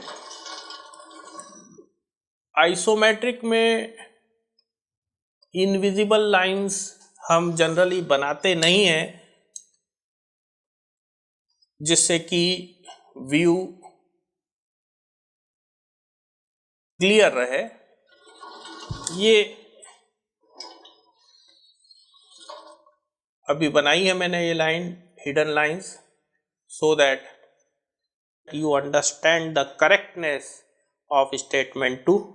ये देखिए, ये कॉर्नर पे 2 लाइनें डार्क है और ये तीसरी वाली लाइन हिडन है। कौन सी वाली लाइन है? ये पोजीशन का है ना, ये पोजीशन का। तो एक तो ये हो गई, एक ये हो गई, और ये वाली हिडन है, ये वाली, ठीक है। तो जो दूसरा स्टेटमेंट है क्वेश्चन में दिया हुआ, वो भी सही है कि किसी भी कॉर्नर के लिए 3 लाइनें लगती है, या तो वो तीनों डार्क हो या 2 डार्क हो और एक हिडन हो, पर 3 लाइनें तो लगेगी। और उसमें से कम 2 लाइनों का डार्क होना जरूरी है। तो दूसरा वाला स्टेटमेंट भी सही है। अच्छा, तीसरा स्टेटमेंट क्या है? 2 lines for visible edges will never cross each other. 2 visible edges की लाइन कभी भी क्रॉस नहीं करेगी। जैसे आप इधर देखिए, इसमें देख लीजिए, तो ये विजिबल लाइन है, ये यहां तो खत्म नहीं हुई है, आगे भी जा रही है, और यहां से एक वर्टिकल लाइन आ रही है। पर देखिए, ये वाली लाइन और ये वाली लाइन क्रॉस नहीं करिए। आगे चल के ये लाइन कैसी हो गई है, ये वाली लाइन कैसी हो गई है, हिडन हो गई है। तो two visible edges never cross each other in isometric drawing. तो ये जो तीसरा स्टेटमेंट है ये भी सही है, और इसलिए इस क्वेश्चन का करेक्ट आंसर है डी। ठीक है। अच्छा, कुछ स्टूडेंट्स बच्चों कह रहे थे कि उन्होंने सब्सक्राइब किया है Khabia e learning YouTube channel को, उसके बाद भी उन्हें नए अपलोड होने वाले एजुकेशनल वीडियोस के नोटिफिकेशंस नहीं आ रहे। देखिए, आजकल जो यूट्यूब का सिस्टम है वो एक्सप्लेन कर देता हूँ मैं आपको। केवल सब्सक्राइब करने से नोटिफिकेशन नहीं आते, आपको सब्सक्राइब करना है, उसके बाद आपको ये जो बेल आइकन आएगा उसको भी क्लिक करना है, और जब आप बेल आइकॉन को क्लिक करेंगे तो आपको ऑप्शंस आएंगे 4, ऑल, पर्सनलाइज्ड, नन, अनसब्सक्राइब। तो ऑल ऑप्शन को जब आप क्लिक करेंगे तब आपको YouTube नोटिफिकेशंस भेजेगा खाबिया ई लर्निंग चैनल पर अपलोड होने वाले नए वीडियोस के। यदि आपको लेक्चर यूज़फुल लगा हो तो आप अपने दोस्तों के साथ इसे शेयर करिए जो कि EAC प्रीलिम्स की तैयारी में लगे हुए हैं। चैनल को लाइक करिए, चैनल को सब्सक्राइब करिए, और वीडियो को राइट पर्सन्स के साथ शेयर करिए। Thank you for watching the video. Thank you.